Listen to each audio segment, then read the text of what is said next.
Hello, this is my second hot sauce, first time speaking, so bear with me. I'm going to just be chatting a little bit about what I've done over the past few years, my journey, but I don't really just want to talk to you for 20 minutes because you're going to be really, really bored.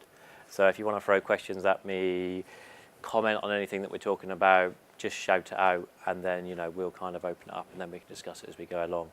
I'll start off just talking a little bit about me, and then I'll just sort of touch on a few key points that I've sort of come across over the past 4 or 5 years when creating content of various types. So,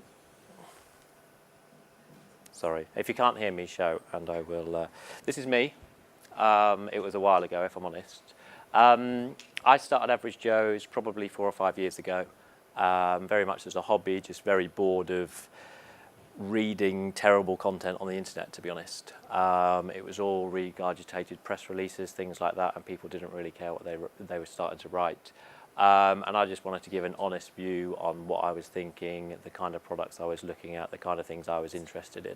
Move towards your microphone. Oh, sorry. Or move the microphone. And starting very much as a hobby, it kind of took off a couple of years ago. It's grown to one of the biggest lifestyle sites in the UK. We see between 90 and 100,000 people a month. And we ended up launching a female site around 2.5 months ago to kind of give the flip side. And we're very general. We talk about anything. It could be films, it could be culture, it could be art, it could be technology, it could be cars. It could literally be anything that the average person's interested in. My background isn't journalism, unlike most people who start these kind of sites.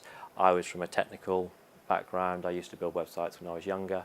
And I guess that helped us grow a little bit over the years when we were in our infancy, because we could do things ad hoc and kind of on the fly just to do where trends were taking us.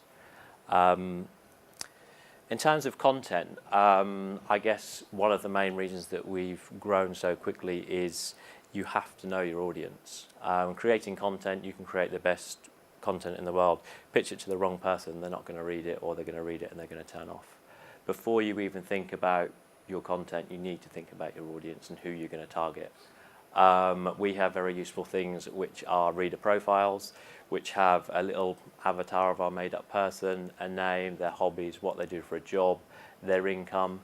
And when we're writing a feature, things like that, we bear these people in mind because they're the type of people that we're pitching to. If you're pitching to the wrong person, it's, like I said, it's just never going to work. And it's one of those things that people forget about, and it's probably the most important thing. So always bear in mind your audience, and that should be your first starting point when creating any content. I'm obviously from more of a lifestyle to consumer background, but even if you're talking B2B, if you're talking about very mundane products, you still need to think about actually who's going to be reading this content. People often ask me and say, what kind of thing do you like? And I say, it's irrelevant because I'm not going to read what I write. I do, but I don't read it as such. And it's all about the end user and actually pitching that to the right person. So the first thing, and if there's one thing you take away, it's probably know who you're pitching to, know who you're writing to, and looking at the audience. Next up is obviously the content. Some people think of content as words only. Personally, it's whatever's in front of me at any given time, whether it be images, whether it be video, whether it be written word, whether it be a combination of all three. And going back to the audience, you need to think what's going to work best and what the goal and benefit you want out of when you post your content. Original is pretty obvious. Think about what your USPs are as a person or as a business. Put those kind of things in the content and think, what are my strengths, and obviously work to my strengths. For me, it kind of also comes down to looking at, I think, what do I want the person to do whilst they're looking at my content? Do I want them to perform a specific action? Do I want them to go away and obviously make them think about something else? Do I want them to create content as well as part of a collaboration or something like that? And that obviously comes down to inspiring a response. There's obviously many different ways to do it. One of the controversial perhaps ways is for us is deciding where our line is and the kind of things we can write about. Sometimes we don't have a line and we kind of just go over it, but it's one of the, I guess it's an easy and perhaps a cheap way to invoke response, is to think about, you know, just where's the line, what can I say, and then overstepping it. It will come down to your conscience and the kind of type of content that you're willing to put out there. But at the end of the day, what we're looking for is we're looking for a response. As you just got one. Hopefully that won't happen again. But it's just, we need to think about, are people going to share this content? Is this kind of, and I don't just mean on social media, I mean, you know, for us, if somebody says to me, in person, I saw this on your site, or I read about this, for me, that's better than a share, because that's somebody's actually put it in their memory, not just on their laptop, not just on their computer, but they're willing to then talk about that with other people. So it's about thinking, again, about that end product, and the kind of thing and the response that you want from your user, from your reader, from your video viewer, or whatever it may be.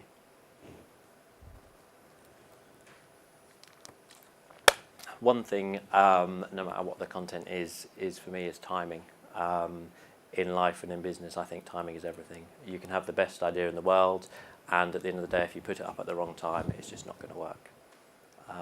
And it, not necessarily, like for us, a lot of it is about the early bird gets the worm. If you're one of the very first to print, if you're one of the very first online, if you're posting the first video, that obviously gives you an advantage over your competitors and things like that.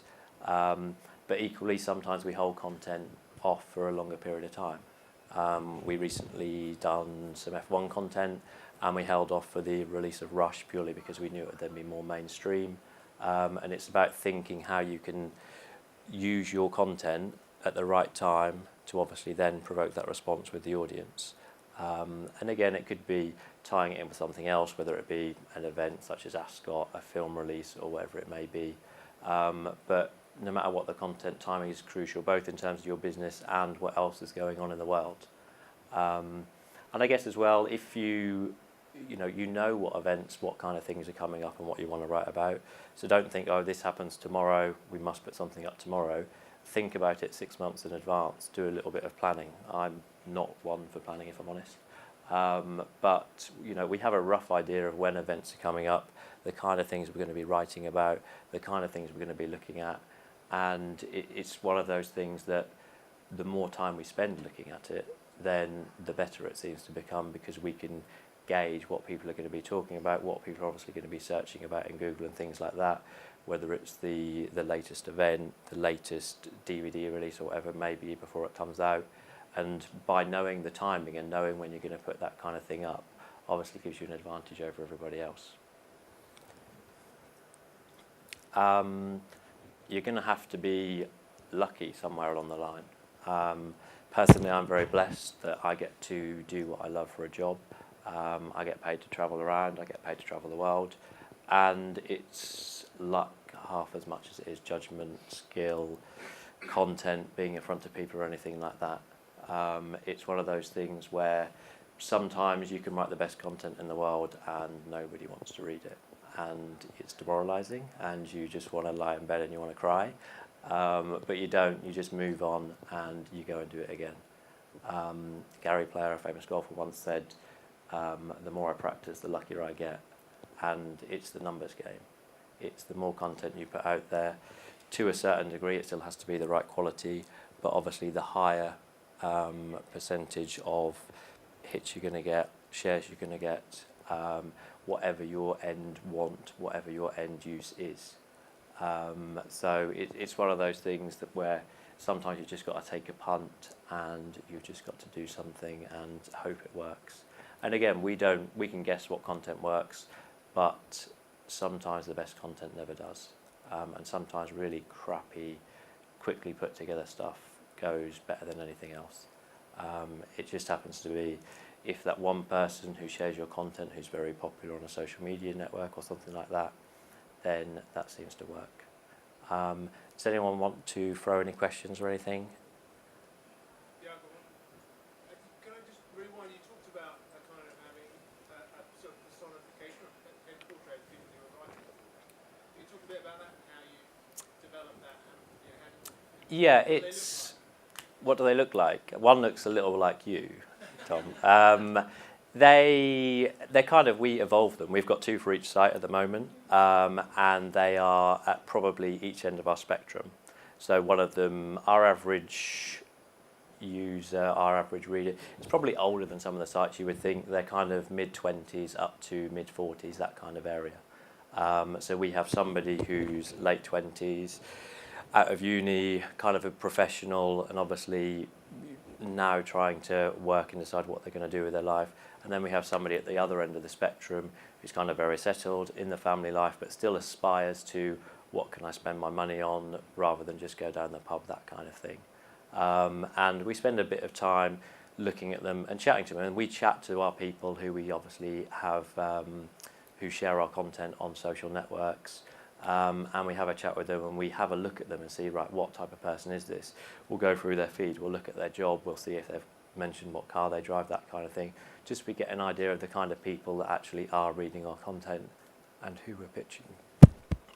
Who we're pitching to. Yes. What are the goals of your site? How do you measure? To be honest, original goals was free stuff. When I started out, it was very much a hobby, and it was what cool stuff can I get.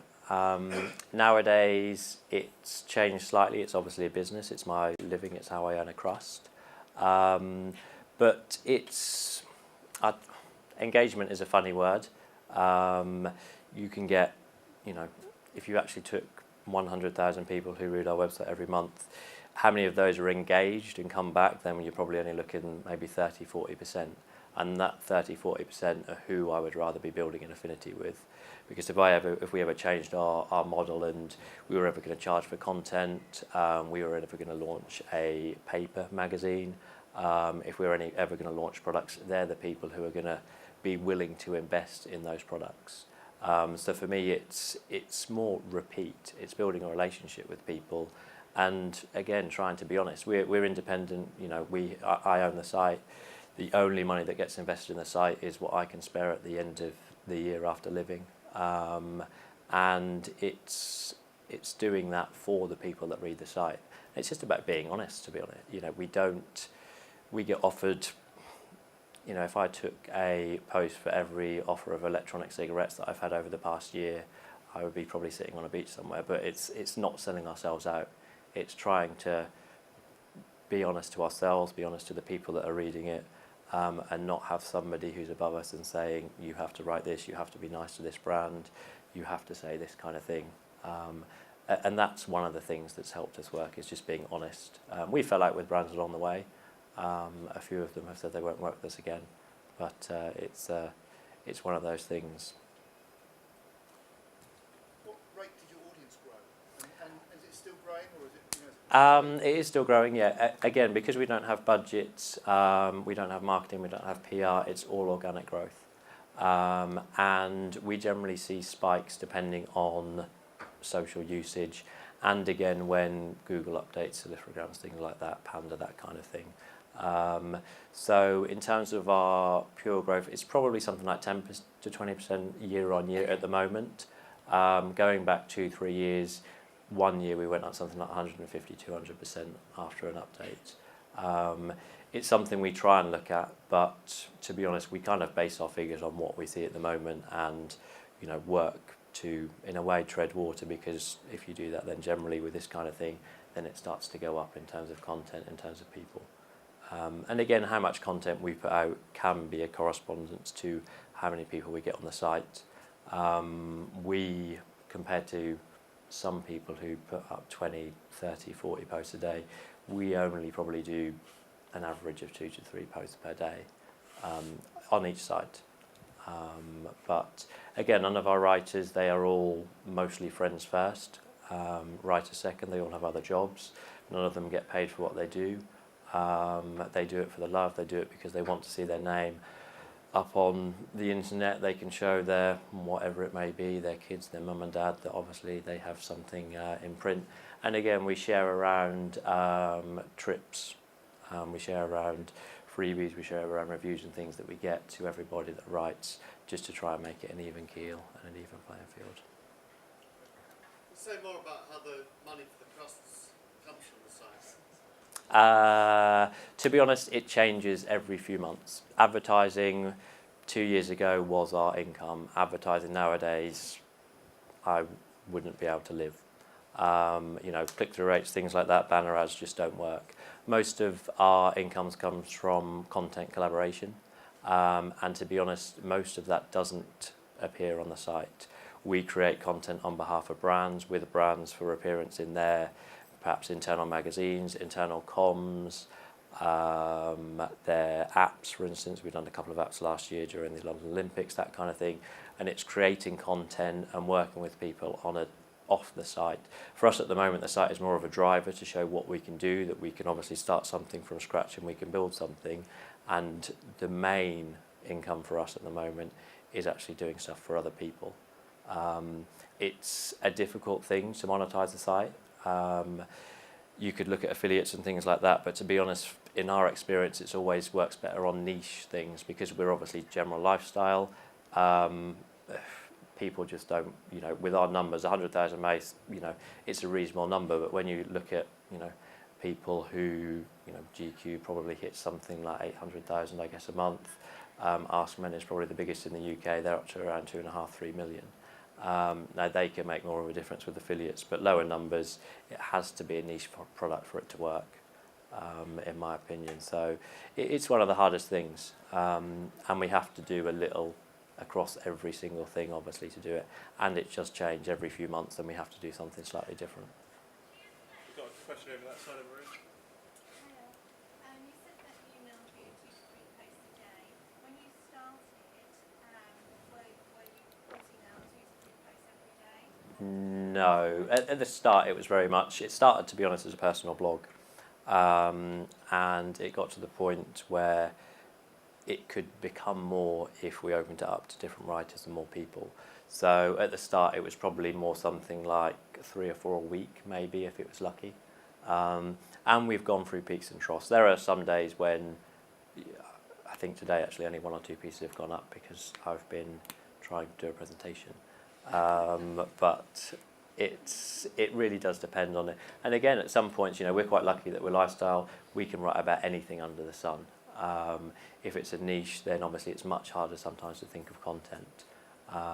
But it really does depend. And there isn't always a direct, because if you write too many posts, then sometimes the quality goes down. And again, for us, that's not really what we're about. We'd rather have a higher quality of content that people get more out of than higher numbers. Any others? How are we doing for time? We've got one over here. What platforms does your material get viewed on, by and large? Our technical platform is WordPress, but in terms of actual mobile at the moment is about 35 to 40%, and it had a big jump, let's have a think, end of last year. And it's much more difficult to portray content, obviously, on mobile than it is on a desktop. We redesigned 3-4 months ago from a white on black to standard black on white, just to make it more easier for people to obviously read on mobiles. And again, with videos and things like that, they generally always get forwarded to an app or to YouTube, so you then kind of can lose the user in the transition. And it's something that we're always trying to test new things, to try and get people obviously to stay on the site. But when you have the likes of Google, who are hot linking all of your images, trying to keep people on their site by skewing content and stuff like that, it's not as easy as it used to be. But in terms of technical platform, then it's about 40. And when I say mobile, that obviously includes tablets as well. But it's about 35 to 40% mobile, and the rest is desktop. And I think it's... Oh, hang on. Hello. How did you get the word out there initially? Did you build up your communities first and then got them to be your ambassadors? We didn't really build the communities first. I think the landscape was obviously a lot different from when we started. 4 or 5 years ago, blogs were pretty non-existent, to be honest. Everybody used templates that were for free and were just putting content on. And because I was from a technical background, then we designed our first site ourselves, and it was completely bespoke. And I think because of that, we naturally made more of a community, I guess, that people were interested in. And it started from friends, and obviously it just spread from there. Again, I used to do quite a bit of SEO many moons ago, and that helped us build a following quite quickly, obviously bringing in people through search and things like that. Nowadays, someone asked me a question last night where I think media and content's going. I think more and more will be crowdsourced.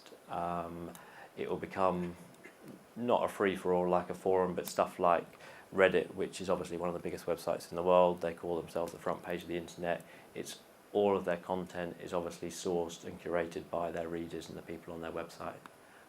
And you will see stuff on Reddit.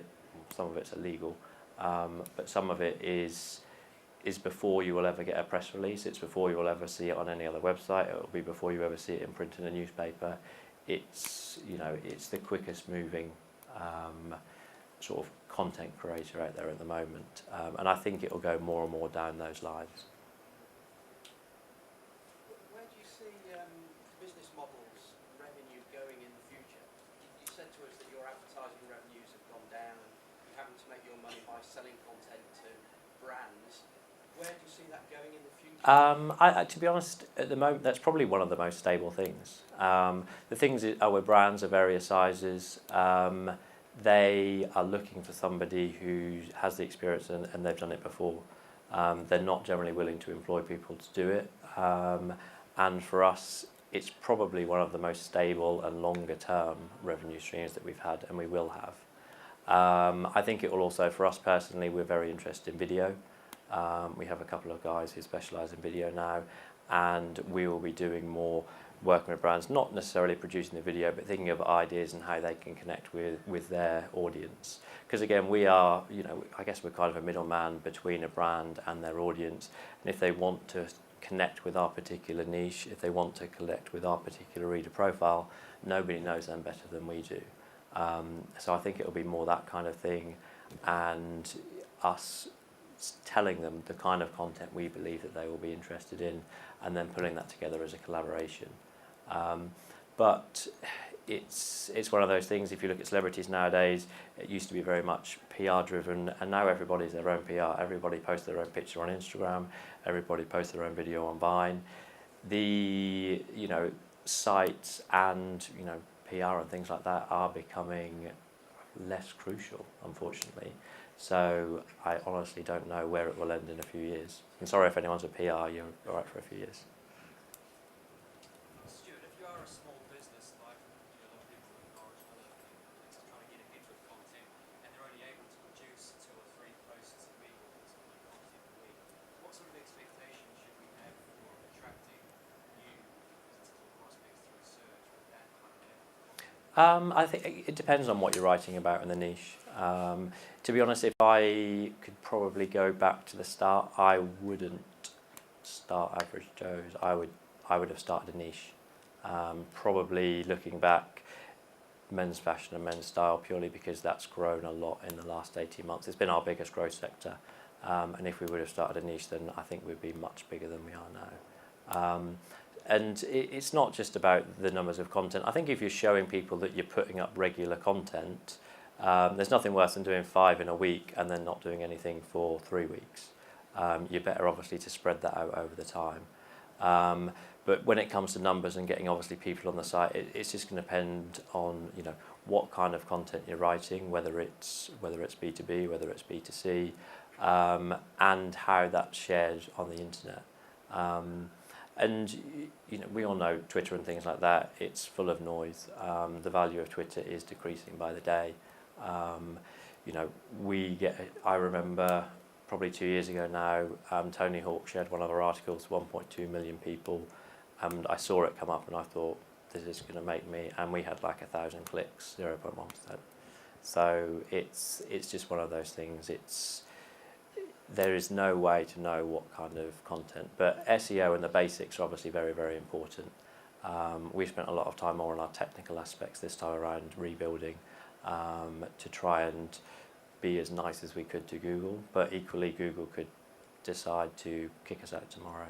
I was speaking to a guy yesterday who's the editor of handbag.com, which is one of the biggest female life sites in the UK, and they got kicked out of Google in January for 2 months for, I think it was advertorial stuff, sponsored posts. But we've done it before. It's sometimes how you have to make a living. And I don't, as long as you're honest about it and kind of what you're doing and it's still a product that interests you, I don't see anything wrong with it. But if Google decide to penalise you, there's very little you can do about it. Yeah, I think very, very interesting story there, Stuart. Thank you.